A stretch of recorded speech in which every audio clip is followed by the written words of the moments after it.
ഈ 10ൻ്റെയും ഡിഗ്രിയുടെയും ഇടയിലുള്ള ഒരു കാലഘട്ടം ഉണ്ടല്ലോ, +1 +2 കാലഘട്ടം. എൻ്റെ ലൈഫിൽ എനിക്ക് ഏറ്റവും മറക്കാൻ പറ്റാത്ത ഒരു ടൈമാണത്. ഒരുപാട് നല്ല ഫ്രണ്ട്സിനെ കിട്ടി.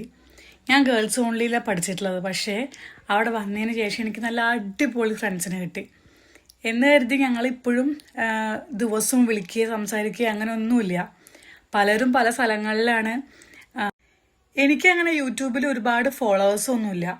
ഞാൻ ഈ അടുത്ത കാലത്താണ് യൂട്യൂബിൽ വീഡിയോസ് തന്നെ സജീവമായിട്ട് ഇടാൻ തുടങ്ങിയിട്ടുള്ളത്. പലരോടും ഞാൻ പറയലില്ല എനിക്ക് യൂട്യൂബ് ചാനലുള്ള കാര്യം. പണ്ട് ഞാൻ എന്നോ ഇട്ടിരുന്ന സമയത്ത് എന്നെ ഫോളോ ചെയ്തിരുന്ന കുറച്ച് ആൾക്കാരുണ്ട്. അതിൽ സ്ഥിരമായിട്ട് കുറച്ച് പേര് കാണുന്നുണ്ട് എന്നുള്ളത് എനിക്കറിയാം. ഞാനിടുന്ന മിക്ക വീഡിയോസിനും പാച്ചുവിൻ്റെയും തപ്പൂൻ്റെയും ഞാൻ കമൻസ് കാണലുണ്ട്. അവരൊക്കെ എൻ്റെ +2 ഫ്രണ്ട്സാണ്. നിങ്ങൾക്കും അങ്ങനെ ഒരു +2ൽ നല്ല പ്രിയപ്പെട്ട ഫ്രണ്ട്സ് ഉണ്ടെങ്കിൽ അവരൊന്ന്